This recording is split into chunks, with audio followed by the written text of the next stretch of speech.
Welcome, everybody.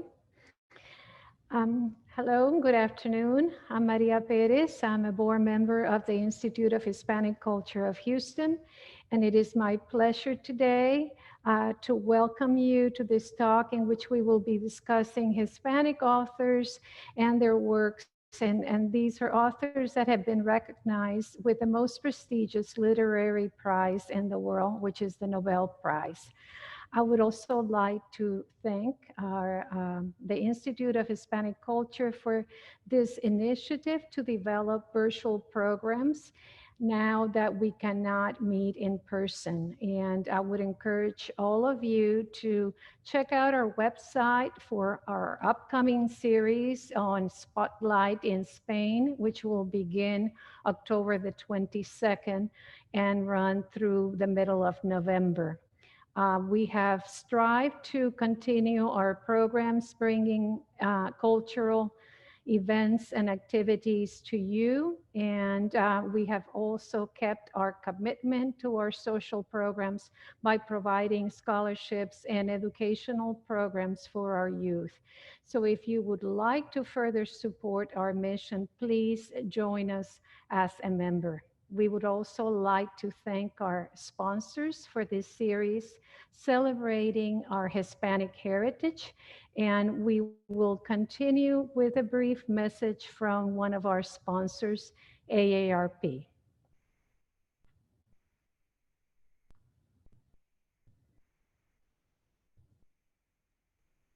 Ahora más que nunca, AARP está aquí ayudando a los latinos para que tengan acceso al cuidado de la salud, a medicamentos recetados asequibles y recursos para los cuidadores familiares. Únete a nuestra lucha por el bien de todos.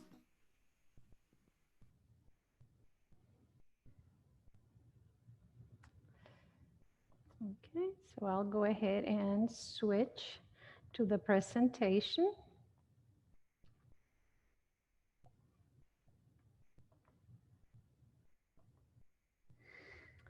Okay, so today, as I mentioned, we're going to be talking about these distinguished authors that have been recognized, and this is a very diverse group from over 100 years in which a prize has been awarded from different countries, practicing different forms of literature. So I hope it's going to be a very interesting talk to you. It's fascinating to me.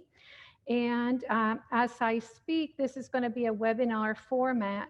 So I will be presenting and I will try to move quickly because I'm very interested in hearing from you, from our audience, and from your comments. And please utilize the chat option as I'm talking, and that way we can just jump into the interactive portion at the end of my program. And of course, we're celebrating Hispanic Heritage Month, and our sponsors are AARP, from which you just heard, and Univision. Spotlight Spain is our next series, and that will run from October the 22nd through the middle of November. So there's a slight change in dates here, but all the information will be available at the Institute's website. Okay, so beginning with the discussion of what is the Nobel Prize, and this is very relevant today, in which we had just received the announcement of the recipients for this year, and we have an American woman, a poet, Louise Gluck, as the recipient of the 2020 Literature Prize. But Alfred Nobel was a Swedish industrialist and inventor, a man of letters, and he's known as the father of dynamite. Even though he did not invented dynamite, he was the one that commercialized the use of dynamite. And then upon his death, he left a bulk of his fortune to the establishment of an annual prize to recognize human achievement in the areas of chemistry, biology, medicine, economics, literature, and Peace. And the prize has been awarded every year since 1900.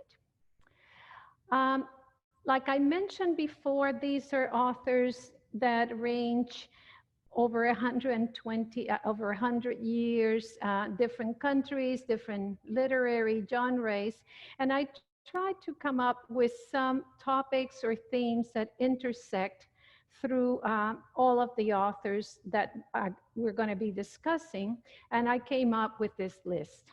So the first topic that I found that is a common thread is a questioning of identity. And this is very important for our Latin American authors that are trying to determine what is who they are in terms of their heritage, their roots that range from European to indigenous cultures to African roots. For the Spanish authors, this is equally important because at the turn of the century, Spain ceases to be an imperial power, and the new generation of writers had to sort of redefine who they were, where was their place in Europe, and looking at the past, how could they reconfigure their identity? Solitude, it also ties to the identity issue. Feelings of otherness, perhaps, of isolation. And Garcia Marquez, a recent Nobel Prize winner, even has a novel, 100 Years of Solitude, and in his acceptance speech at the Academy, his focus was solitude. A revision of the past to sort of reinterpret the present was also very important. And we're looking here for Latin American authors, looking at their indigenous history that had sort of been wiped out of the main framework of nationality, and a way to integrate these different identities into a new identity.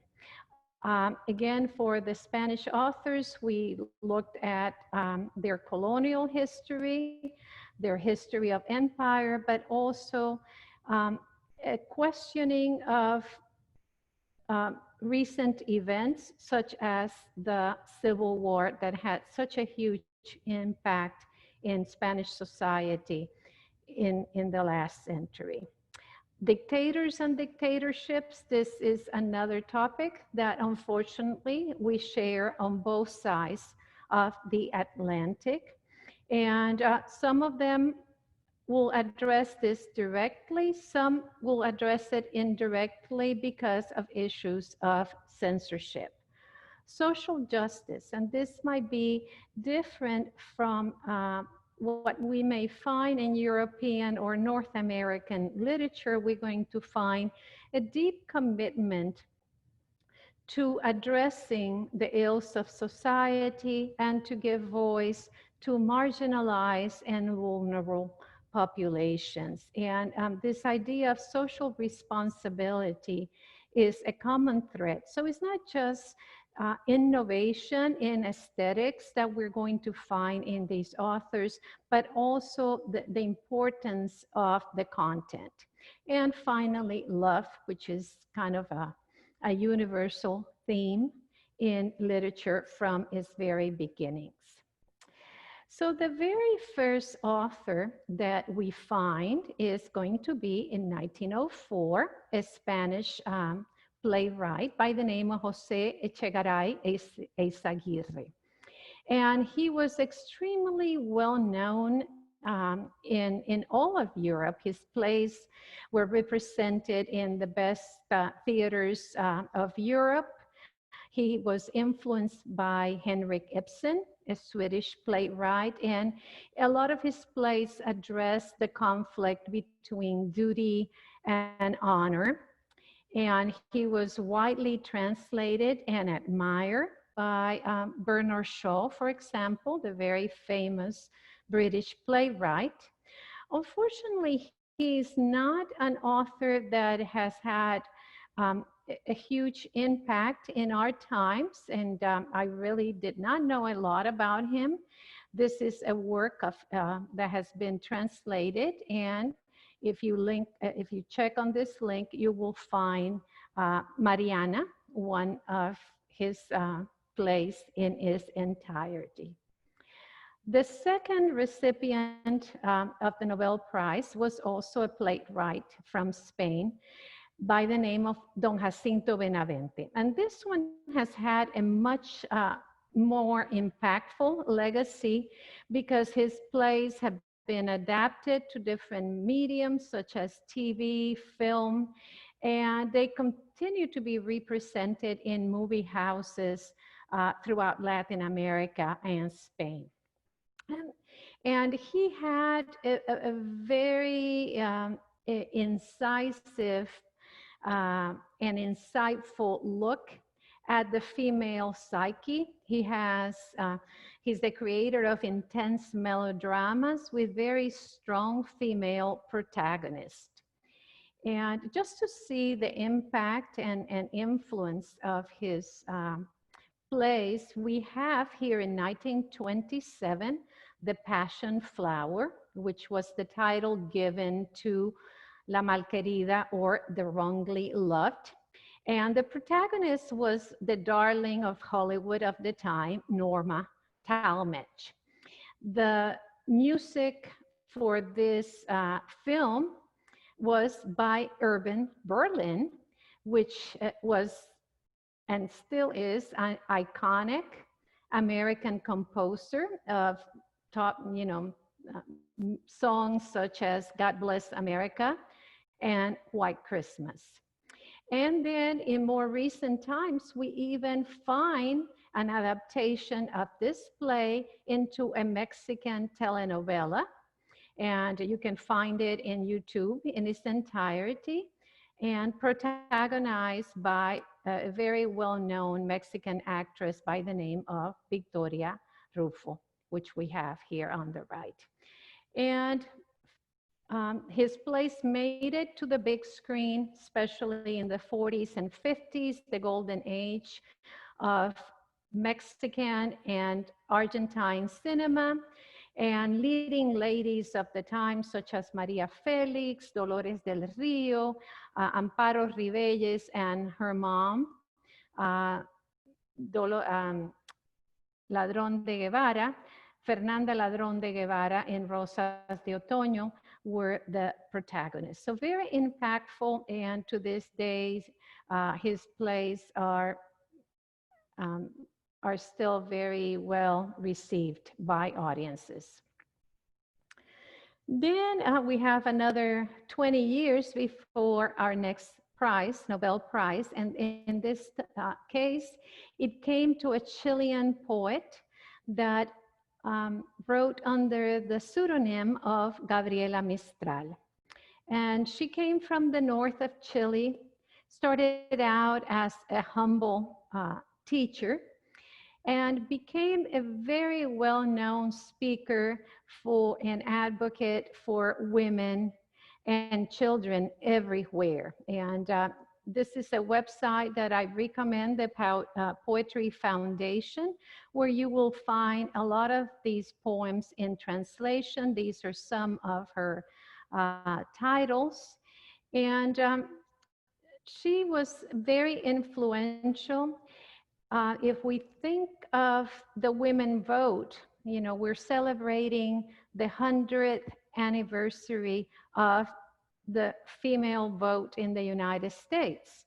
And this was a very relevant topic for Latin American women of the time. And they had congresses and, meetings and so on.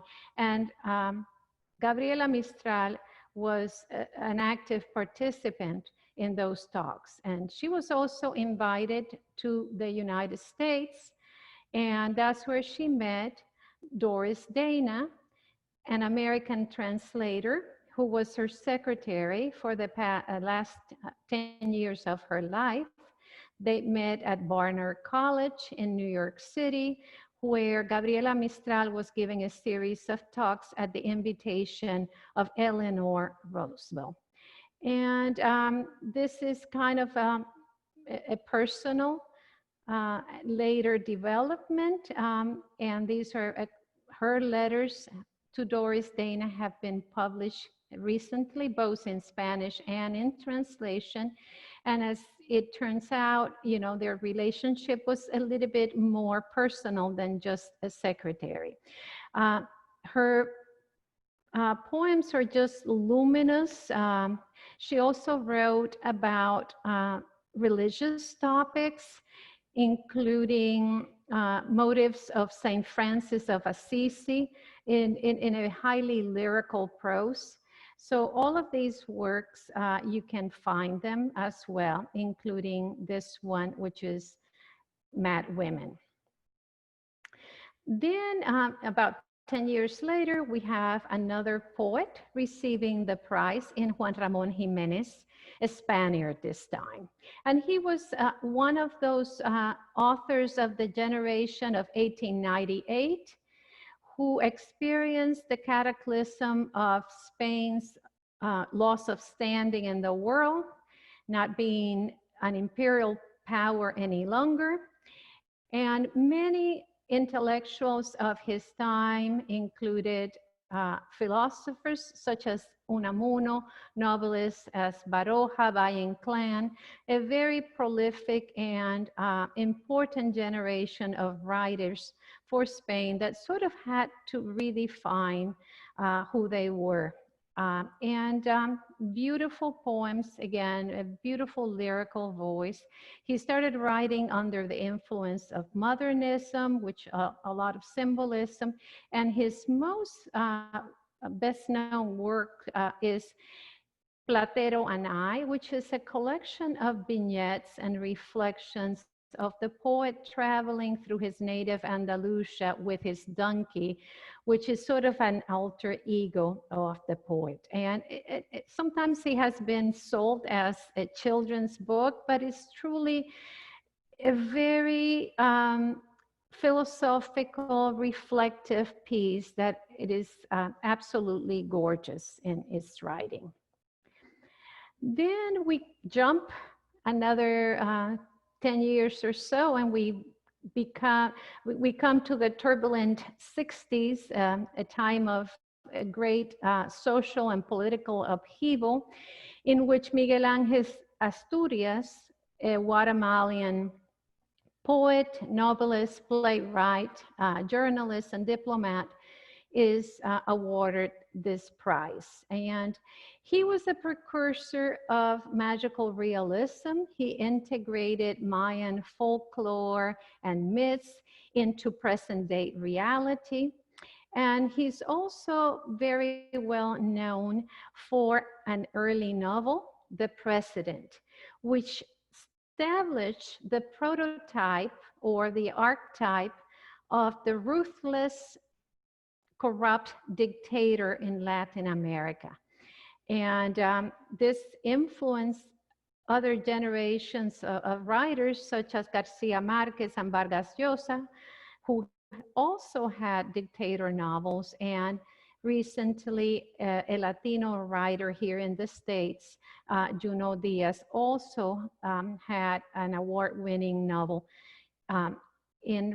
regarding the dictatorship of Trujillo, the impact of Trujillo's dictatorship. He was a man of the left, but he was really innovative in his writing, polyphonic novels giving voice to all kinds of sectors of society with a glorious, highly literary prose alternating with the talk and colloquialism of the people's speech. And we see here some of his titles in translation that are readily available. Then in 1971, we have Pablo Neruda, another Chilean receiving the Nobel Prize. And he also wrote under a pseudonym. His real name was Neftali Reyes. And he was extremely prolific, and he ranged a very wide range of styles of poetry, from his early love poems, which are perhaps the best known, the most popular ones, to Residence in the Earth, about the Civil War in Spain. General Song, which are a collection of epic poems that review the history of colonization and give a new interpretation to the influence of pre-Hispanic cultures. And in that collection, we find the heights of Machu Picchu, which is considered by many his best work.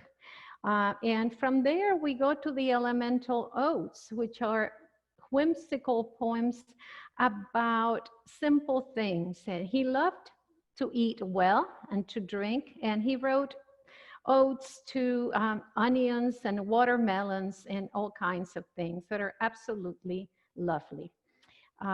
So we find here some of the titles, including this book, for children.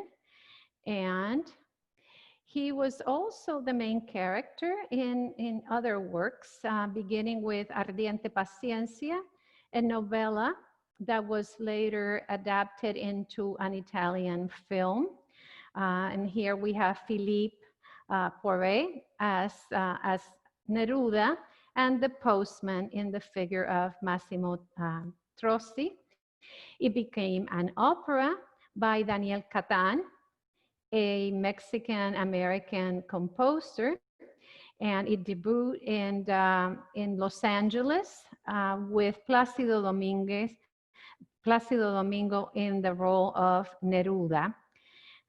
So it made his debut in Houston in 2010 at the Moore Opera House at the University of Houston. So we do have sort of a connection, Houston connection. Then we have another poet in 1977, Vicente Alexandre. And Vicente Alexandre was also a member of a very important generation of writers and poets, including Garcia Lorca and Rafael Alberti. After the Civil War, a lot of these poets had to go into exile. Some were killed, like Garcia Marquez. Some went to prison to die there, like Miguel Hernandez. But Vicente Alexandre stays. And he turns inward, he continues to write, he becomes a professor, gorgeous writing, but it is significant that he received the Nobel Prize after the end of the Franco dictatorship, and at that time he opened up and he reminisced about his friends and all the things that at the time he could not have said, but his poems are absolutely gorgeous as well. Then we have another Spaniard, similar generation, Nobel Prize in 1989, Camilo José Cela. And best known as a novelist, and specifically two novels about the post-war years. The Family of Pascual Duarte is written in a very crude, naturalistic style, and it describes in great detail in sordid details, I would say, the social injustice, the violence of the Spanish countryside, rural Spain. And then The Hive takes place over 3 days in a Madrid cafe in the capital. And again, it is about people that are mediocre, people that have no hope, that are apathetic. Again, a reflection of the post-war years. And this link here has the film in Spanish for those that are interested to see it. It's kind of a very accurate. He wrote under censorship, so you're not going to find criticism to the government or anything political, but in fact, his novels denounce these injustices and allow the reader to make up his mind. Then we take a 180-degree turn and we return to Latin America with a Colombian writer, Gabriel Garcia Marquez, Nobel Prize 1982, and he's known as one of the boom writers and a master of magical realism. Again, blending in a supernatural and magical view of the world with everyday reality. He was also known as a neo-Baroque writer. His vocabulary, his use of descriptions is incredible.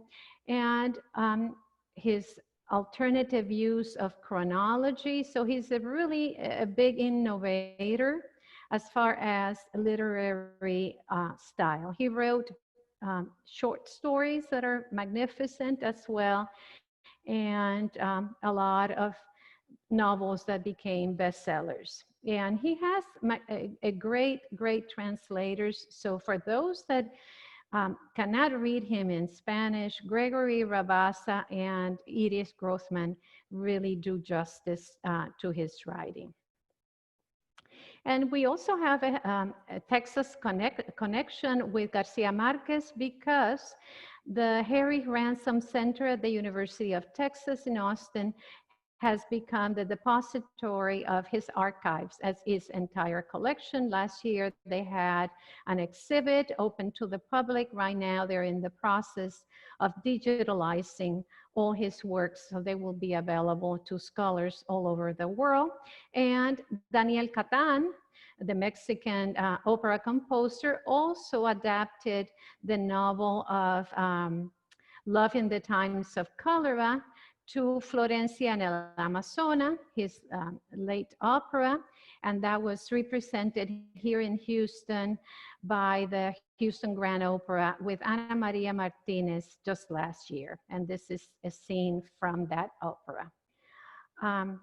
Then I would just mention that his dream was to be a filmmaker, and he wrote the scripts and adaptations to many of his novels, which unfortunately did not do very well in the big screen, even though they had actors such as Salma Hayek or Javier Bardem. They did not become very successful adaptations. Then in 1990, we have a Mexican poet and essayist, Octavio Paz, another distinguished author that had a connection also with the Civil War in Spain. And one of his masterpieces is The Labyrinth of Solitude. Again, we're talking about solitude as part of those lines that intersect in these authors, which is kind of a critical work to understand Mexican identity. For many, Sunstone is bringing in Aztec myths into his poems. And then he has this magnificent scholarly work about Sor Juana Inés de la Cruz, our very first feminist and most distinguished poet of the Baroque colonial Spain, and Poetry Foundation has some of his poems. And here are some of the works, again, in translation. Then in 2010, we have our last Nobel Prize, Mario Vargas Llosa, a Peruvian novelist and politician, because he actually ran for the presidency of Peru, did not achieve that goal and has been in Spain ever since. He was a friend of Garcia Marquez. Both of them are very funny writers, very profound, and at the same time, easy to read writers in a way. Great translations with Gregory Rabassa. And he captures in a lot of his novels the middle class, the rising middle class in Latin America. And Conversation in the Cathedral, the Greenhouse, also relate to the Odría dictatorship in Peru. So very, very good writer. And we have here some of his titles in translation. Very prolific.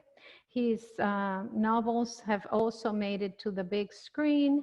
This is an adaptation of his autobiographical novel, Julia and the screenwriter, with a very young Keanu Reeves here, and Napoleon and the Visitors here. In the Houston connection, he has been invited by Rice University many times. The last time was in 2015, and he had a talk to a full auditorium. This was just a different picture with journalists, but an incredible writer as well.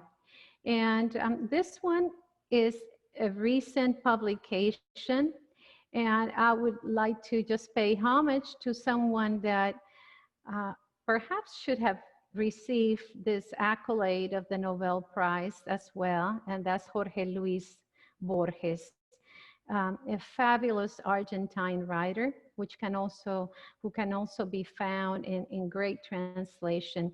And this is a book, Half a Century with Borges, of Vargas Llosa interviews with this writer. So that's about it for me. I tried to keep it to the 30-minute, and as an end note, I would also like to invite you to a program by the Creative Writing Program of the University of Houston. They're going to have a conversation with an award-winning Mexican writer tomorrow at 6 in the afternoon, and I encourage you to give it a try and learn more about this author, Verónica Murguía. And again, I thank you. Thanks the Institute, ARP, and Univision. And at this time, I would like to open it up to see if there are any questions or comments.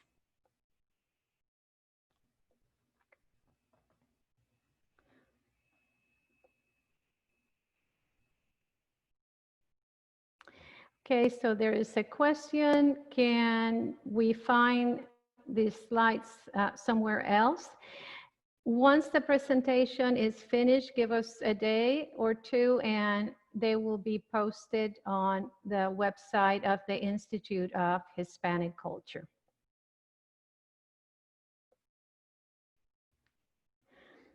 Okay, so Yolanda says, thank you. This was a good conference.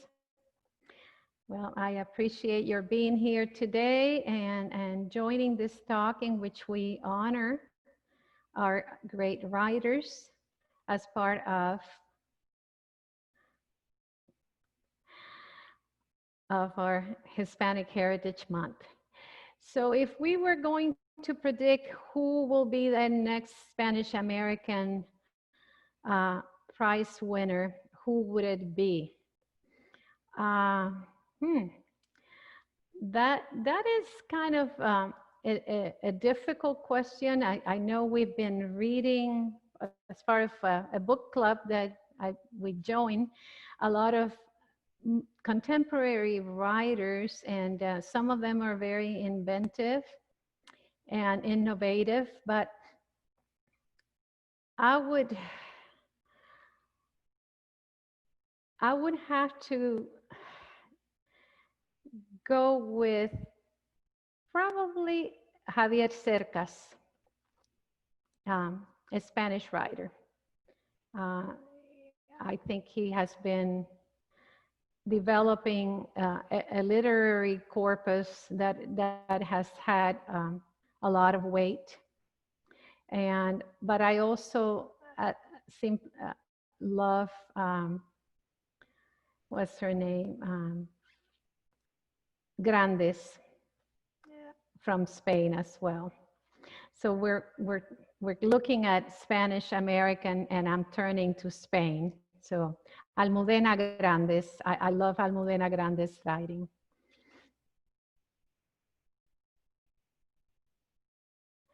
Anybody else, any other comments?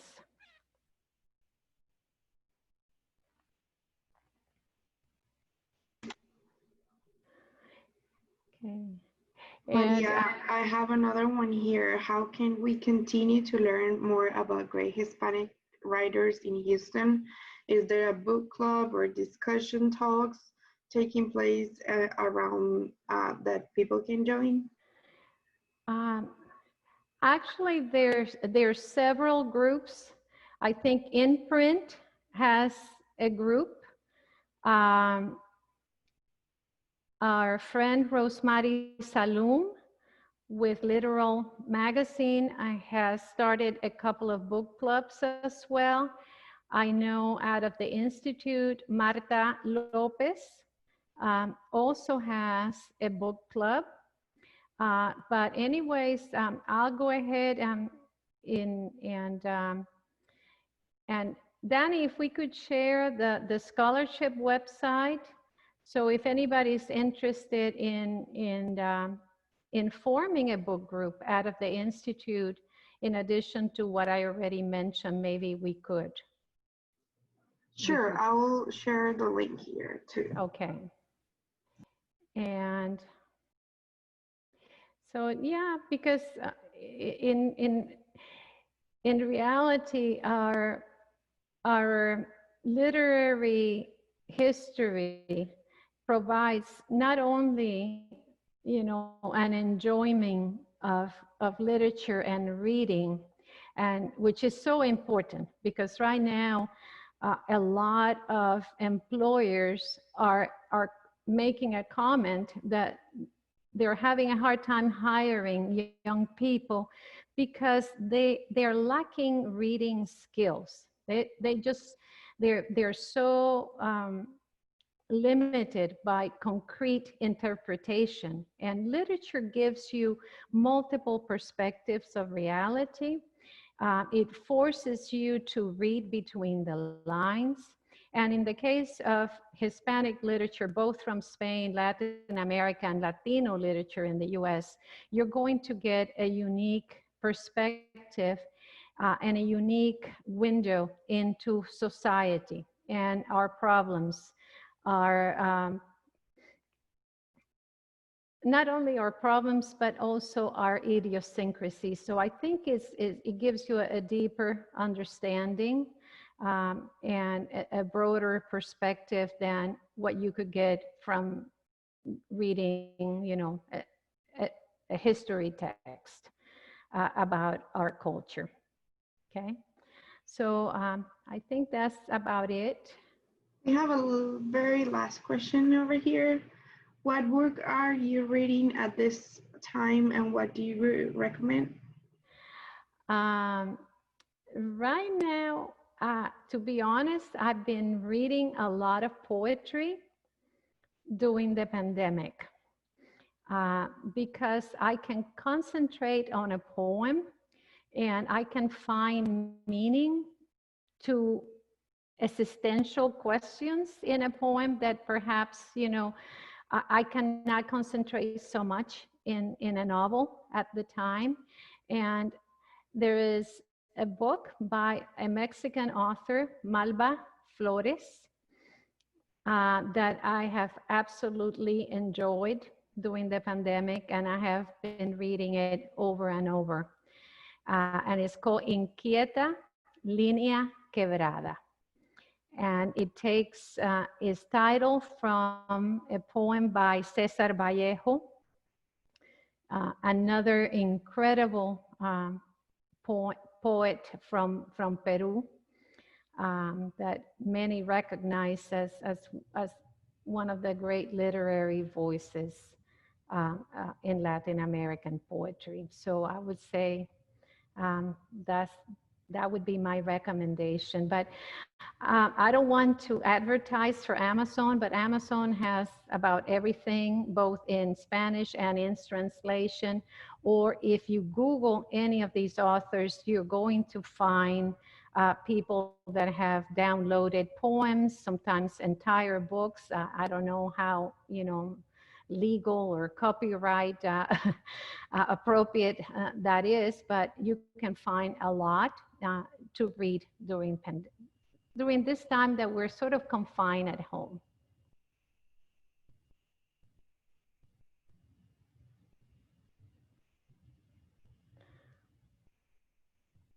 Okay, is that it, Danny? Yes, Maria, that's it. Okay, all righty. Well, thanks a lot. I really appreciate your questions.